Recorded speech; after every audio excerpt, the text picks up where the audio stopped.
ನಮಸ್ತೆ ಮಕ್ಕಳ, welcome back to my channel. Please like, share and subscribe my channel.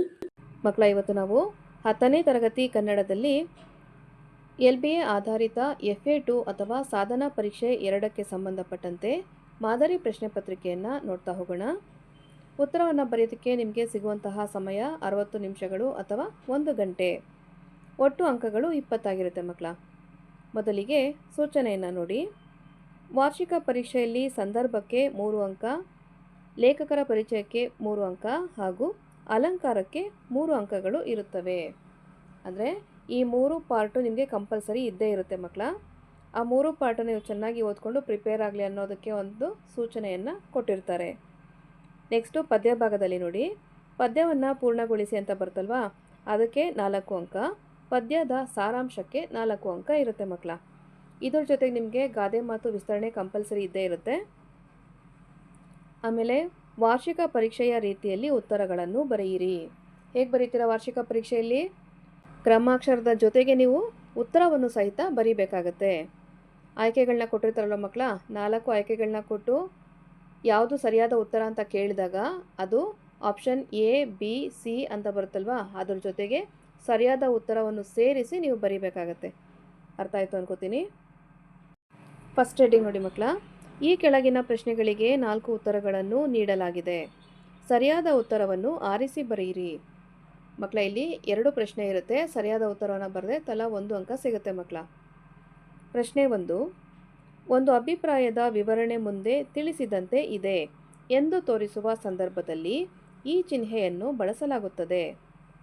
ಆಯ್ಕೆಗಳನ್ನ ನೋಡಿ. ಉದ್ಧರಣ ಚಿಹ್ನೆ, ಭಾವಸೂಚಕ ಚಿಹ್ನೆ, ವಾಕ್ಯವೇಷ್ಟನ ಚಿಹ್ನೆ ಹಾಗೂ ವಿವರಣಾತ್ಮಕ ಚಿಹ್ನೆ. ಪ್ರಶ್ನೆ 2, 6 ಸಾಲಿನ ಪದ್ಯವನ್ನು ಹೀಗೆಂದು ಕರೆಯುವರು. ಆಯ್ಕೆಗಳು ಕಂದಪದ್ಯ, ತ್ರಿಪದಿ, ಷಟ್ಪದಿ ಹಾಗೂ ದ್ವಿಪದಿ. ನೆಕ್ಸ್ಟ್ ಹೆಡಿಂಗ್ ನೋಡಿ ಮಕ್ಕಳ, ಮೊದಲೆರಡು ಪದಗಳಿಗೆ ಇರುವ ಸಂಬಂಧದಂತೆ 3ನೇ ಪದಕ್ಕೆ ಸರಿ ಹೊಂದುವ ಪದವನ್ನು ಆರಿಸಿ ಬರೆಯಿರಿ. ಮಕ್ಕಳ, ಇಲ್ಲಿ ಒಂದೇ ಪ್ರಶ್ನೆ ಇರುತ್ತೆ, 1 ಅಂಕದ ಪ್ರಶ್ನೆ ಆಗಿರುತ್ತೆ. ಪ್ರಶ್ನೆ 3 ನೋಡಿ, ಮೇದಿನಿ ಪತಿ ಬಹುರ್ವಿಹಿ ಸಮಾಸ ಆದರೆ ಹೊಗೆದೋರು ಡ್ಯಾಶ್ ಅಂತ ಕೊಟ್ಟಿರ್ತಾರೆ, ಇದು ಯಾವುದು ಅಂತ ನೀವು ಬರೀಬೇಕಾಗತ್ತೆ. ನೆಕ್ಸ್ಟ್ ಹೆಡಿಂಗ್ ನೋಡಿ, ಕೊಟ್ಟಿರುವ ಪ್ರಶ್ನೆಗಳಿಗೆ ಒಂದು ವಾಕ್ಯದಲ್ಲಿ ಉತ್ತರಿಸಿರಿ. ಇಲ್ಲಿ 1 ಅಂಕದಂತೆ 3 ಪ್ರಶ್ನೆ ಇರುತ್ತೆ ಮಕ್ಕಳ. ಸರಿಯಾದ ಉತ್ತರವನ್ನು ಬರೆದಾಗ ನಿಮಗೆ 1 ಅಂಕ ಸಿಗ್ತಾ ಹೋಗುತ್ತೆ. ಪ್ರಶ್ನೆ 4, ಏಷ್ಯಾ ಖಂಡದಲ್ಲಿಯೇ ಮೊದಲು ಪ್ರಾರಂಭಿಸಿದ ಜಲವಿದ್ಯುತ್ ಯೋಜನೆ ಯಾವುದು?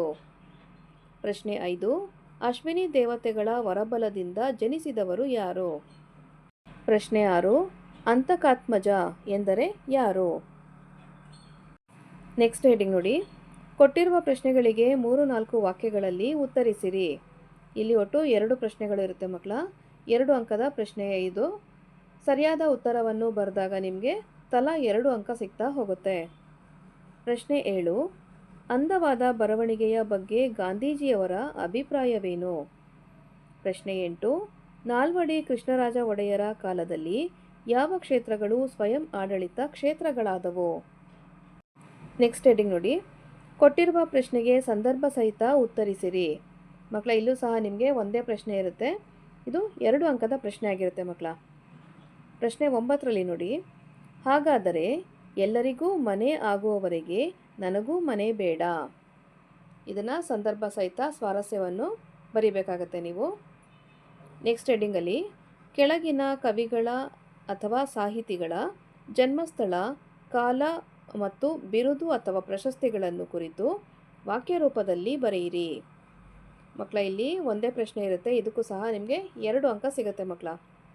ಪ್ರಶ್ನೆ 10ರಲ್ಲಿ ನೋಡಿ, ದೇವನೂರು ಮಹಾದೇವ ಇವರ ಬಗ್ಗೆ ನೀವು ಕವಿ ಪರಿಚಯವನ್ನು ವಾಕ್ಯ ರೂಪದಲ್ಲಿ ಮಾಡಿಕೊಡ್ಬೇಕು. ನೆಕ್ಸ್ಟ್ ಹೆಡಿಂಗ್ ನೋಡಿ, ಕೊಟ್ಟಿರುವ ಪದ್ಯದ ಸಾರಾಂಶವನ್ನು ನಿಮ್ಮ ಮಾತುಗಳಲ್ಲಿ ಬರೆಯಿರಿ. ಮಕ್ಕಳ, ಇದು ಸಹ 2 ಅಂಕದ ಪ್ರಶ್ನೆ ಆಗಿರುತ್ತೆ. ಒಂದೇ ಪ್ರಶ್ನೆ ಇರುತ್ತೆ. ಪ್ರಶ್ನೆ 11ರಲ್ಲಿ, ನಿನಗೆ ಹಸ್ತಿನಾಪುರದ ರಾಜ್ಯದ ಘನತೆಯನ್ನು ಮಾಡುವೆನು ಪಾಂಡವ, ಜನಪ ಕೌರವ ಜನಪರೋಲೈಸುವರು ಗದ್ದುಗೆಯ ನಿನಗೆ ಕಿಂಕರವೆರಡು ಸಂತತಿ ಎನಿಸಲೊಲ್ಲದೆ ನೀನು ದುರ್ಯೋಧನನ ಬಾಯ್ದಂಬಲಕ್ಕೆ ಕಯಾನುವರೆ ಹೇಳೆಂದ. ನೆಕ್ಸ್ಟ್ ಹೆಡ್ಡಿಂಗ್ ನೋಡಿ, ಕೊಟ್ಟಿರುವ ಪದ್ಯಭಾಗವನ್ನು ಪೂರ್ಣಗೊಳಿಸಿರಿ. ಮಕ್ಕಳ, ಇದು ಸಹ ನಿಮಗೆ 2 ಅಂಕದ ಪ್ರಶ್ನೆ ಆಗಿರುತ್ತೆ. ಒಂದೇ ಪದ್ಯವನ್ನು ನೀವು ಬರಿಬೇಕಾಗತ್ತೆ. ಆಯ್ಕೆ ನಿಮ್ಮದೇ ಆಗಿರುತ್ತೆ. ಪ್ರಶ್ನೆ 12ರಲ್ಲಿ ನೋಡಿ, ನೆಲಕ್ಕಿರುವೆನೆಂದು ಬಗೆದಿರೆ ಡ್ಯಾಶ್ ಡ್ಯಾಶ್ ಅಂತ ಹೇಳಿ ಕೊನೆಯದಾಗಿ ಕುದುವಾಲ್ದಿಪೇನೆ ಅಂತ ಕೊಟ್ಟಿದ್ದಾರೆ. ಇದರಲ್ಲಿ 4 ಸಾಲು ಇರುತ್ತೆ ಮಕ್ಕಳ. ಒಂದೊಂದು ಸಾಲಿಗೆ ಅರ್ಧ ಅರ್ಧ ಅಂಕದಂತೆ ಒಟ್ಟು 2 ಅಂಕದ ಪ್ರಶ್ನೆ ಇದಾಗಿರುತ್ತೆ.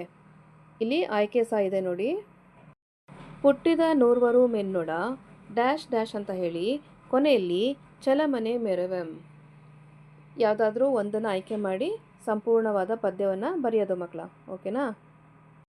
ನೆಕ್ಸ್ಟ್ ಹೆಡ್ಡಿಂಗ್ ನೋಡಿ, ಅಲಂಕಾರವನ್ನು ಹೆಸರಿಸಿ ಸಮನ್ವಯಗೊಳಿಸಿರಿ. ಇದು ಸಹ ನಿಮಗೆ 2 ಅಂಕದ ಪ್ರಶ್ನೆ ಆಗಿರುತ್ತೆ. ಒಂದೇ ಪ್ರಶ್ನೆ ಇರುತ್ತೆ, ಇದರಲ್ಲಿ ಆಯ್ಕೆ ಬರೋದಿಲ್ಲ ಮಕ್ಕಳ. ಓಕೆನಾ? ಪ್ರಶ್ನೆ 13 ನೋಡಿ, ಭೀಮ ದುರ್ಯೋಧನರು ಮದಗಜಗಳಂತೆ ಹೋರಾಡಿದರು. ಇದರ ಅಲಂಕಾರವನ್ನು ಬರೆದು ಸಮನ್ವಯ ಸಹ ನೀವು ಮಾಡಬೇಕಾಗತ್ತೆ. ಮಕ್ಕಳ, ಇಲ್ಲಿಗೆ 10ನೇ ತರಗತಿಯ ಕನ್ನಡದಲ್ಲಿ LBA ಆಧಾರಿತ ಸಾಧನ ಪರೀಕ್ಷೆ 2 ಅಥವಾ FA2ಗೆ ಸಂಬಂಧಪಟ್ಟಂತಹ ಮಾದರಿ ಪ್ರಶ್ನೆ ಪತ್ರಿಕೆ ಮುಕ್ತಾಯಗೊಂಡಿದೆ. ಈ ಒಂದು ವಿಡಿಯೋ ನಿಮ್ಗೆ ಇಷ್ಟ ಆದಲ್ಲಿ ದಯವಿಟ್ಟು ನಮ್ಮ ಚಾನಲ್ನ ಲೈಕ್ ಮಾಡಿ, ಶೇರ್ ಮಾಡಿ, ಸಬ್ಸ್ಕ್ರೈಬ್ ಮಾಡಿಕೊಂಡು ನಾವು ಹಾಕೋಂಥ ಎಲ್ಲ ವಿಡಿಯೋನ ನೋಡ್ತಾ ನಮ್ಮನ್ನು ಎನ್ಕರೇಜ್ ಮಾಡ್ತಾ ಹೋಗಿ ಮಕ್ಕಳ. Thank you for watching. Bye bye.